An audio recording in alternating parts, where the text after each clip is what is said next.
sur la croix. Il n'y a plus de condamnation pour ceux qui sont en Christ. Jésus a tout accompli. Allons-y, tout le monde. Il a tout accompli. Jésus a tout accompli. Oh. On sur la croix de Golgotha. Jésus a tout accompli. Non, non, non, je ne suis plus malade. Oh, moi, je ne suis plus malade. Non, non, non, je ne suis plus malade. Non, non, je ne suis plus malade. Je ne suis plus. Moi, tu vas me voir la démission santé, c'est comme si vous avez la personne à Congo, je t'appelle à Congo, Brazzaville. La caméra te donne papa Jimmy, tu filmes la émission, Pépé, tu as appelé à ton frère, à ton frère, moi, tu es maman Fanny. Moi, tu es Alex. Moi, tu es pasteur Flamme d'Angola. Moi, tu es papa Alex. Moi, tu es maman Gisèle. Moi, tu es papa Alex. Moi, tu es phytothérapeute Mathieu. Bon de Mingi, par la grâce de Dieu, nous sommes bien. Santé, ça va? Très bien, toujours par la grâce de Dieu. L'émission à Bisson, thème de ça, la hémorroïde. Phytothérapeute, définition hémorroïde. Définition à Moukou, c'est les alliés, dilatation des veines anon-rectales entre rectum et anus. Alors, définition, c'est quoi il y a hémorroïde, les alliés, tissus vascularisés, tumifiés, situés dans les parois, dit à n'importe quel problème anon-rectal. Voilà, c'est ça la définition réelle des hémorroïdes, c'est un peu ça. Pasteur Flamme, Robini. Merci papa Alex, na repris ça ngaï malouba. Question que n'avez pas, il y a phytothérapeute. Question ça pour lui parce que au PCBISO définition hémorroïde. Pour ceux qui battent de la vie, quand on fait ça examen en centre de la bonne santé, procédure des araignées. Tant ndeko aye pour la première fois, lokola bandeko nyonso baya babika bakenda na sangwa kitoko. Ya liboso ezalaka fiche na consultation. Na kati ya fiche okokoma kombo ya nom poste nom, prénom, tosilisi wana toza na pèse na biso pona kotala âge nanu ya moto. Est-ce que ekoki na poids oyo azali kopese. Après wana tokotala lisusu na maladi lisusu ezala lié na profession. Alors à ce moment-là tokotala lisusu état civil ya moto. To identifier nyonso na fiche tant tosilisi consultation et salemi. La consultation qui se passe ici, c'est juste de savoir en bref. Maladie on ne voit même les quel que soit verbalement denga expliquer selon lui, mais maladie wana esali mbula boni bande bandaki ti na mokolobo de voyer na bokolo. Alors deux bilembo o ezali ko se manifester par rapport à maladie on ne voit même les biso. Eza bilembo nini oto bengi ba symptômes, oto bengi ba signes.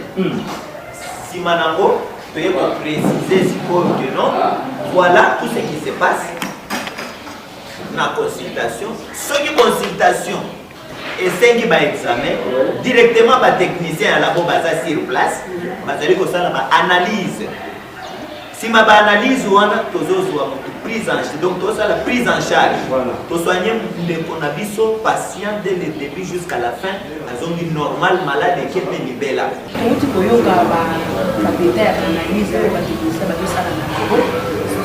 Comme question source hémorroïde et si hémorroïde provenance source il y a liboso ezalaka héréditaire, c'est-à-dire pas parents bazalaki nango soit barrière parent nde mutu pe abotami nango wana première source même mwana moke akobotama nango mpona nini baparent na ye bazalaki nango ezalaki soit mal soigné mpe ezwaka soin te wana nakanisi boyoki première source esika hémorroïde eutaka. Deuxième source ezali constipation à répétition. Chaque fois on a la constipation 5 jours 6 jours mais au lieu kaka okendaka jamais ko dégager et loko wana eprovoquaka hémorroïde. Pourquoi? Pour un moment ko dégager matière fécale et kozala trop dur. Tant que ça dur ezokende ko gratter ba veine hémorroïdaire tant ebimi ba veine hémorroïdaire etikali ko s'inflammer etikali ko vimba tant que zo vimba de jour au jour ezali ko continuer bongo eza source ya mibale constipation ou ezali exagéré. Troisième source ezali régime alimentaire biloko ya kolia. Il faut bien contrôler biloko ya kolia parce que na nzela biloko ya kolia on peut encaisser malade. C'est pourquoi tu peux ça conseil na la bonne santé, na la santé malade. Il faut toujours être propre et puis bien manger. C'est-à-dire estomac ezali organe phare de la digestion. Estomac ezana musala mibale ya ko recevoir ba aliments, pour stocker, pour prédigérer après et bandis ko kabola na ba intestin. Na estomac lokola ezali organe phare. Ce que vous allez coller bien, biloko propre, jamais au cause de la maladie. Maintenant, quatrième source, ezali profession. Profession, ya musala, c'est facile à cause de l'hémorroïde. Musala, tu peux ces exemples. Et ça n'a pas de bureaucrate. Du premier au 30, il y a la messe à la souris. À l'activité physique de mon côté. Charge nyonso ya mutu mapeka na moko. Même sport ya activité physique, gymnastique à ça la kate. À un certain moment, on va dire passe sacré. Exemple, mi balé, la chauffeur, à tout moment, à ça la volant, à ça tenter. Il y a pour contrôler, soit que les cacacolia malades, pour ça moins activité physique. Voilà, hémorroïde provoquée par la profession. Donc, d'autres côtés, on a bureaucrate, on a souri tous les moments à Zawana, ma chauffeur, ma tailleur, donc, ma tuajan, même bateau batine de Kakamakasi, ma vélo na ngomba. Batu wana pe ba s'exposer à la hémorroïde parce qu'azali se concentrer à tout moment. Bon, il y a d'autres professions où ils allaient que ça la hémorroïde s'est développée na kati ya nzoto. Alors cinquième sorte wana ezaka passager on a pas sur la soka boti ba veine wana s'est dilatée après ko bota et boti ko sila na muru ya komo. Voilà ma source o ezabitano o ezala ke hémorroïde et utano. C'est Papa Flamon Lobini. Tu nous dis que tu as un plateau, tu as des découvertes dans la Congo pour ça partout. Tu as combien de sortes d'hémorroïdes? La sorte d'hémorroïdes est deux sortes. C'est-à-dire, ceux qui ont répartir clairement les hémorroïdes internes et hémorroïdes externes. Souvent, ils sont toujours à l'intérieur, avant de se développer et bimasco liban. C'est ça la réponse claire et brève. Maman Gisèle Olobini. Il est bon, nous avons compris que avant la hémorroïde dans notre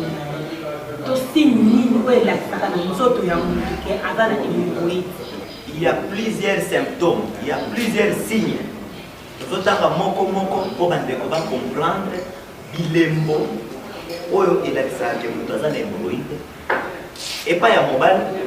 Bilembo eza lolenge mususu epa ya mwasi bilembo lolenge mususu tozo bande pa mobali elembo ali boso constipation eza tous les deux camps na mwasi na mobali on développer constipation à tout moment au lieu si ma kolia dès 3 jours 4 ba mususu kutu 7 jours tozo ka bango atikala ko kende selte libumwe bandi ko vivre siko sel wana tango ko linge bima na force na yemoko sans que aya awa. Vous remarquez, à vous développer sel dur. Deuxième signe. Sel dur, on est obima makasi ya mike ya bambuma neti antaba. Et puis à vous forcer makasi. Ça va vous forcer. Troisième signe zanine. Na place sel on est obima sikoyo.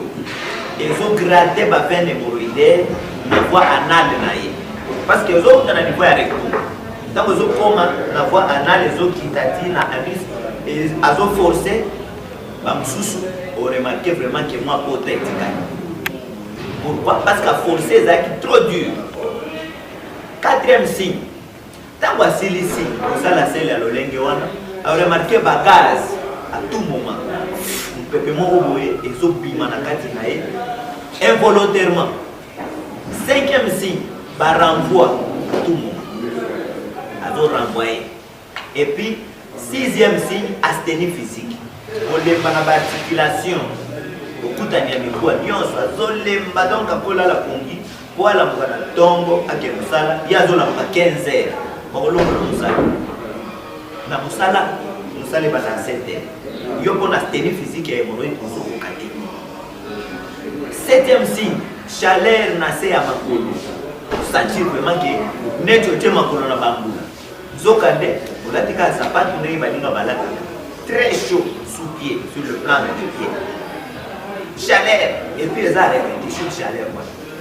8e signe, c'est la transpiration. Au salle de salade, nous autres transpirer quand il y a la sueur, il faut qu'on parle de ça tout le moment. Et puis, 9e signe, c'est manque d'appétit. Appétit à colia et zadé. C'est-à-dire, au sentir que nous avons un petit peu, quoi. On va faire ça, on va faire ça, aux oliatés. Or, l'organisme mobile se développe très bien tant aux olias bien. 10e signe, ezali amaigrissement tant aux oliatés. Vous remarquez que mon poids aux aguets n'a pas bâti pour on dit autres comme on vous avez pesé 90 kg, comme peser 40 kg. Pourquoi on a équipé à acheter. Et puis 11e signe, vous remarquez vraiment que non, chaleur pour les aguets comme une automobiles. À un certain moment, sentir qu'il y a une automobiles. Na omoplate, na clavicule, na colonne vertébrale mobile, tous les 33 vertèbres, au sentir que non, chaleur. Et puis 12e signe, de maman na elembo et tout ça capable comme casse, ba benga mo mukongo passe, mal au dos, douleur lombaire, et ça va synonyme. Kongo passe wana tikana ebisayo différence pourquoi tout ça la consultation. Mukongo passe hémorroïde et que c'est na mukongo passe ya hernie discale. Et que c'est na mukongo passe ya mutazana rhumatisme. Et que c'est na mukongo passe ya mutazana infection urinaire haute. Et que c'est na mukongo passe ya diabétique, ya maladie à sucre, sukari. Voilà 5 sortes de ya mukongo passe pamba. C'est pourquoi tous ont en charge. Prise en charge, on les a tous bien si la libelle est donc à l'issue. Mukongo passe on équipe à moi si na mobali. À tout moment Mukongo passe et surtout Mukongo passe à hémorroïde. Et zali à répétition. Donc au vendre mabé, au télé mabé, au lala mabé, au tambola mabé. Donc Mukongo passe mon au coco supporté. Vous allez en voir qui partout et aussi la tête. Nous sommes capables. Awa ezali neti na Liziba ya Bethsaïda. Amen. Donc na kati ya Jérusalem eza na Liziba ya Bethsaïda na kati ya Jérusalem. Liziba wana ange chaque fois koti abalolima baloli tango azosonga epa ya tata mutu nyonso azalaki na maladie soki koti na Liziba wana guérison. Amen. Amen. Vouloir ou pas. Donc nous ne pouvons pas se voir hémorroïde à des années et des années. Kotika ngote na la bonne santé a wa solution ezali ya. Donc au komi boye totangi na yo 30 minutes bongo passe ici. Tango esili to yebisi yo kir complète ko ezonga la lisusu te. Ola te kir na yo esili libera bongo ino mobimbe kozonga lisusu te. 13e signe ezali otobengi rectoragie hémorroïdaire. Wana tozaka na hémorroïde interne. Rectoragie hémorroïdaire elingi koloba nini? Tango hémorroïde eumeli. Okomi siko tango ozosala sel na place sel ebima makila ebimi du sang rouge ebimi. Tango ezobima, c'est-à-dire na niveau ya rectum aussi ozokaki kuna na kati na voie anale na rectum. Pote esi ekomi kuna déjà. Ndeti na ebele balobaka pote ya libumu. Ezaka libanda te ezaka na kati ya libumu. Na niveau ya rectum pote esi ekomi kuna tango ozosala sel na place sel ebima makila ebimi du sang rouge mutakomo bana. Wana ebimi na libanda te ezaka interne. Wana 13e signe. 14e signe. Ezali à chaque fois on peut sentir vertige moko boye ezoya. Vous comprendre les eaux 15e signe, et ça va nausée. C'est-à-dire, on va dire qu'on va sentir pour ça au sens. Na nausée. Et puis pour ça au sens, et ça quand on a tombé, na médité, na pauvreté, à tout moment. 16e signe, ils allaient troubles digestifs, c'est-à-dire liboumou à chaque instant, les os balouka. Comment on dit ça? Banyama liboumou, tout banyama liboumou. À un certain moment, myctalgie, chaleur, na kaja liboumou. Au sentir que non, chaleur pour non sentir na kaja liboumou. Est-ce qu'il y a typhoïde, zokande, hémorroïde, na bassigne nango, bas symptômes nango. Alors, na wetali kaka hémorroïde interne. Likambo ya munene lisusu oyo ezali symptôme munene signe oyo mibali ebele bayebela oyo basi ebele bayebela ezali vie conjugale ezali suscité. Vie conjugale elingi koloba nini? Obali na kwa normal yo mobali mais mutuka na yo komi ya kotindika ozokoka lisusu te. Donc bamosusu éjaculation précoce dès le début à ça instant. On a besoin de la ressource, il faut 2 semaines après, ou bien 1 mois. Donc, aux autres qui peuvent et créer comme quelqu'un na kati ya couple. Molongani na bokanisa ke obimela kanibanda. Zokande hémorroïde et si et baby si lolenge o ebongaki ozala mobali ya solo. Parce que force ya mobali o ezala on a vie conjugale et utakande na voie anale. Tant voie analyse bien, de au monde même liboso, endurance ezali, maintenance ezali, résistance, efficacité eza wana. Donc, faut remplir ma critère. Ya kozala mobali. À ce moment-là, très bien. Et puis pour les hémorroïdes kaka, ba mususu ba koma na impuissance ya kosakana te, c'est-à-dire force ezala ntango ke soit ta koningana ezali tozo bongisa ba papa na très bien les mêmes jours réaction.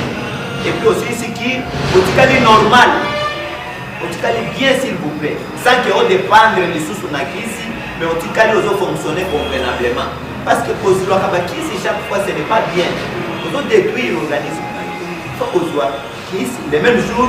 Base et comment on a la bonne santé au monde. Les mêmes jours. Et bandi kwa agir. On continue kir nayo, on tikali bien pour la vie conjugale nayo, comme qu'on fonctionne convenablement, sans qu'on dépende de sous nakisi.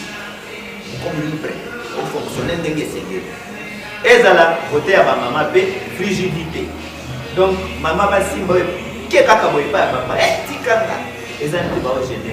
Non, tu vas te gêner. Il y a un endroit où on a pas jamais on dit que papa na ona maman na yo yewana bona vie conjugale. Ndengine ne comme frigidité na niveau yake. Mobali oyo alingaki yo abali yo officiellement. Mariage civil, mariage coutumier, religieux. Asimba o mukeke tikanga. Non. Il y a quelque chose qui ne va pas. Frigidité. Donc ça n'a pas à sentir. Donc il faut gêner. Wanezali 17e signe. Bonjour papa. En tout cas, merci mingi munganga. Kisi na suis awa na centre oyo l'économie balé.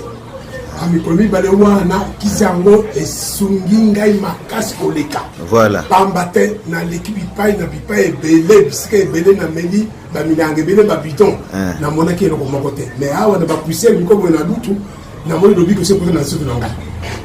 ana soba nazali oui en tout cas dans un problème susu ndenge soko tusengai masuba pasi o nazo kolela te na kamati kisi mikolomi babe nazana esengo apena nyosu nazana en bonne forme en tout ce monde exalité voilà. Alors toyebisa ki okireza combien de jours pour maladie ici la nyos? Pour maladie ici la nyos on sait que 22 jours 22 jours mais yo zui kaka 2 jours à Pambo sepeli 2 jours à Pamba kutuna bikutuna na kuna suna 22 jours à la tête na kamisi na fa na normal na examen pour tout ça la sikoyi je suis résultat madame la moi na kutu asa ko la mingi kutu kwa makamu ya transport to koyana mkumsu awa akumona sikoyi. Donc pour na yo la bonne santé et marqué yo musala malamu la bonne santé balinga musala malamu na siko ina pesi batata baninga bazaka na sina mbi yango bamusu bazaka esengo makasi na kama nazulu nanga nazali kopesa mbela na bapapa oyo nyonso bazali kosouffrir de maladie oyo babengi prostate voilà baza na difficulté mpona masuba pasi masuba ezokobima te nazokobenga bango oyo bafandi bisika na bisika baya awa na centre oyo na kaukawa en tout cas bakozwa lobiko dans l'immédiat. Voilà. Batraîner banda côté. Ba ya na sikoyo mbango ba kozwa lobiko lokola ngai na zulu lobiko. C'est qui la peau.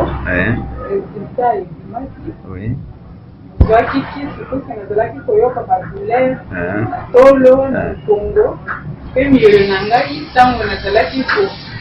Tango zala ko na pala ni ko ya ni. Oui. Na ba crash. Zaki la douleur mais la zaki na kinyati. Alors, quand on a suivi pendant 4 jours, le docteur a fait ça kinga, sur la jengaï, n'a mieux le kenda, sur ce date, douleur est date. Mais la zaki, la zaki fait la santé à bien été, mais la commis Kolia, dans bonne santé, je suis bien à la mouvement de l'os. Ok. Parce que c'est une médicale qui a été à l'hôpital à Miné. Donc, il y a fait à peu près au deuxième année. On a batouana. Nazali lokola lolenge lokola ngai yebisi bango te baya awe pas de fermate guérison ezali ya kozela te lobiko ezali ya mbala moko bongo ezali sante mpe ezali naza na eloko etikali te puisque naza na tracha te naza mpe le mieux te je suis bien tonanga ezalaki naki na prostate ntango nangi na prostate nakendaki mpe na motu moko na sika biso na etotika lokwa famille asalisi ngai eleki bambula me namoni soko nayi kosuba ta mosusu nasuba mosusu naoki eleki me nayi koyoka mosu etikali nakikola mwa moke na ye naki kosuba me nayi koyoka mosu etikali kandimi wana mpe nasuba mingi na butu we nayi koya alors nalobaki wana alors nayaki mpe moko mopasi mbe nalobi ke ntango ngai nazwi sika naoki mpenza esili oui kango mpasi mpenza kaka soko nasali boye naoki lokola mais sino esili bon makasi parceke mokongo ezali kosala ngai nde namoni ke no etiki merveille ezali awa voilà sepele nango kosepela ya makasi mpenza nakutu na mwasi na ngai koyawa d'accord mwasi na ngai koyawa buya njuele maladi ya liboso na banosala sel bien te ezalaki makasi mpenza mpona ke toilette bwango ata 5 jours mpona sala toilette mpona yoka pasi apres ya mibale na bando osuba nayoka na sali pasi nayoka pasi vraiment ata apeti kutu yango le ezalaki nango kutu te ntango mobali nanga jour mosusu alekaki awa amonaki centre oyo jour mosusu ayebisi ngai andeli ifo tokende na centre oyo eza kote ya elo médical la bonne santé après nayebisi ok ifo tokende na ntongo ndakende okutana na docteur ntango toyaki awa bato otali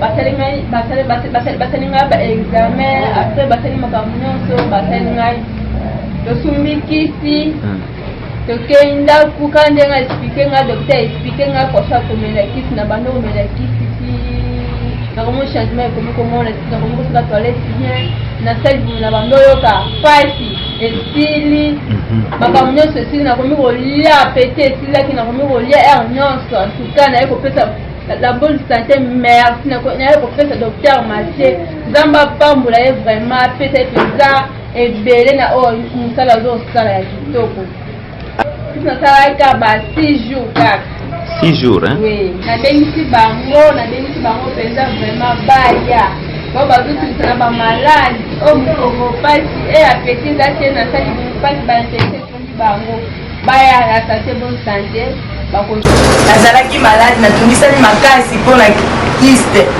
bayebisi ngai kiste eza tous les deux côtés na bakotala bamindele babi mama na kiste oyo kobota te sifo oleka kaka na opération nde okoka kozwa mwana nayoki lisolo ebetami epakamana nanga nkombo kati ayaki ayoyebisanga ntango naza kotelengana komotya basusi nakondi atuninga ndeko nanga okondi bopwani nayebisi ete yaya nakondi mpo tala kaka banda nakota libala nabotaka te mobali kofinga ngai butu ntongo pokwa donke naza na kimia te nde omoni nazokonda boye yaya ayebisi ngai yaya azela nazomema o place oyo nga mpe nabikaki oyo mpo okobika nabisa ava natiaki kaka kondima na ngai liboso ava nakoma na esika la bonne santé ere nakomi awa na la bonne santé ntango bakonsilite ngai nazwi produit na bango nameli yango antuka esungi ngai yango wana bomoni namemi bebe oyo eza grâce à bonne santé yango wana nazosenga osoutenir mosala bonne santé ezosala malamu mpona biso bacongolais na bacongolais mpo tokende liboso oke baoyo nyonso baza na mabota te babota lokola ngai lelo ngai oyo nazwi esengo na libala mpona bebe oyo libala nange evandi mpona bebe oyo grâce à la bonne santé makasi vraiment pour eumeli elozosanga mpasi so nosala petit besoin nooyoka mpasi en tout cas nakendaki baplace mosusu nabeli bakisi ebele esimba te mais depuis nayaki na la bonne santé awa nazwi bakisi bapesinga bakisi nabeli nakomi bien ya mwana likambo malamu babokaka te yangonga mpe naye koloba baoyo nyonso baza bainfection baya awa bakobika en tout cas bakokoma très bien te bazalaki nazala na camarade nanga moko aya kolakisa na hôpital ya bonne santé kokoma nakomi awa na bandaki kobela kriste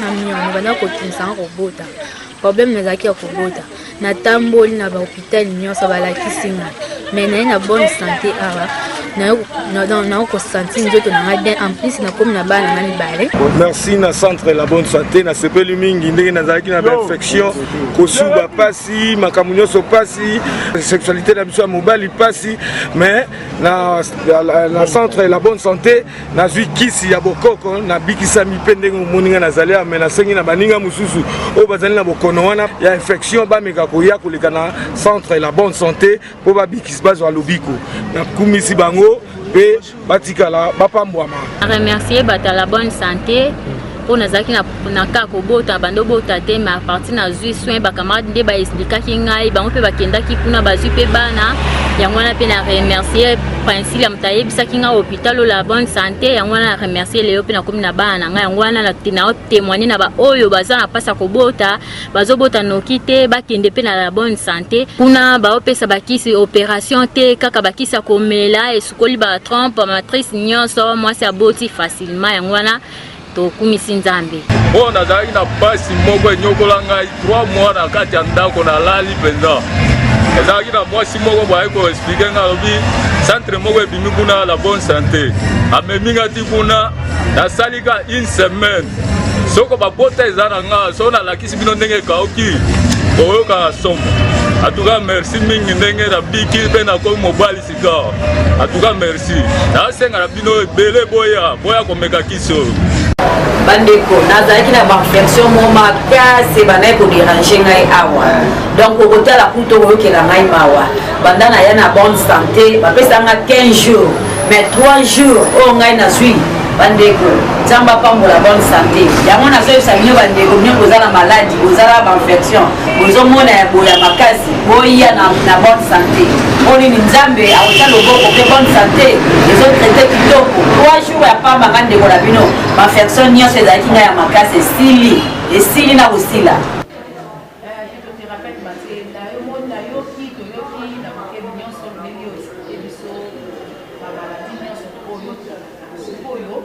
tozala posa koyeba moto nyonso a se retrouver dans la maladie oyo loyola soki aza na besoin konten akozwa yo wapi comme adresse na yo pesa biso toyeba toya tosepersoine. Adresse na biso eza précisément na Kauka avenue université na coin ya Isangi numero ya ndako esika tozosalela musala esika batu nyonso bazozwa lobiko awa ezali numero 17677 référence babengi yango arrêt garage toza awa tozosala musala 24 heures sur 24 eloko eleki kozala na santé ya malamu santé kitoko eza te na mokili role nanga awa eza pona kosilisa bokono kokitisa to ya mortalité na kati ya mboka na ngai. Bakombo ebele ebangisaka melobiko ezali te. Tika na rappele yo kombo moko eleki bakombo nyonso ezali kombo ya Nzambe tata na biso basantu. Tozo sala musala na affection po yo zala kaka bien okende musala no à l'aise Nzamba pambola yo koyoka yoka mokilo te diable azo utiliser batendele. Tolingi pe to yeba ce qui bat balingi ba atteindre yo. Numéro nini ya téléphone oyo kopesa ba. Santé qui pakana une distance te. Quel que soit ici kozali, soko yebi komi batela te okopela na yango na ici koza. Tango landi ba conseil nyonso na pesi, o santé no ezala malamu. Soki ozana problème po etali santé, obengi na téléphone. Na kopesa solution directement place ozali, na pesi formule osali, bala moko zui solution na problème ozana. Waneza en première position, premier lieu. En deuxième lieu, bato bazaka musika mingi babengaka na bango. Tango bengi eloko ya liboso na ko consulter yo par téléphone. Consultation eza koyeba maladie na yo esali mbula boni, eza maladie nini, eza na bilembo nini, ba symptômes, ba signes nini eza par rapport à maladie wana. Soki na moni de loin que maladie na yo ezosenga examen. Monsieur, madame, je vais t'orienter kendo salisa échographie. Salisa bout de pes, salisa VS, salisa Widal, salisa glycémie en chaîne, salisa donc donc salisa hypermogramme. Donc nyonso oyo tokosolola nayo na suka na mona opesa yo orientation salisa tel examen. Soki esengi examen, po awe pa na biso après consultation. Eza maladie mso eboya kanango na examen ezala te mbala moko kisi. Alors après résultat examen wana mbala moko tokoyebisa yo nini esengeli ko obika wana na musika. Mais soki esengi na bo examen te directement na kopesa solution à distance.